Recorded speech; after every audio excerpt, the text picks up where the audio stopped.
In Exodus chapter 20, God is delivering his message to his people. And in his challenge to the people, he says very clearly to them in the sixth commandment, "You shall not kill." On the surface, this sixth commandment seems very simple. Don't take life, either intentionally or unintentionally. That God desires for us to understand the importance of valuing human life.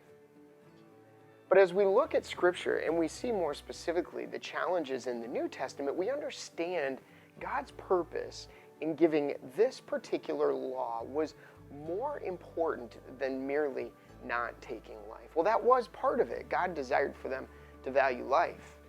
The bigger picture was that God was calling them to live lives that were radically devoted to love, to giving, to gospel, to kingdom, to his grace. He desired for his people to live in a way that was so radically different from the savage ways of the nations that they were living in and amongst. God's call to the people of Israel was to value human life, was to love his creation, was to seek to give in a way that demonstrated their love for Yahweh. This week at Faith Church of Linden, we're going to be looking at the sixth commandment, you shall not kill. And specifically as we look at the sixth commandment, we're going to talk about the letter of the law, what God said in Exodus chapter 20. But also we're going to talk about the spirit behind that law, God's purpose in giving it to his people.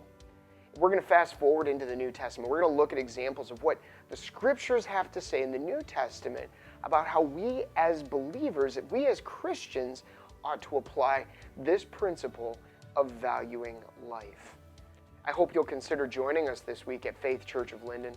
We hope to see you. It's going to be a great time as we dig into the Word and as Pastor Daniel leads us in this very important challenge on the sixth commandment, you shall not kill.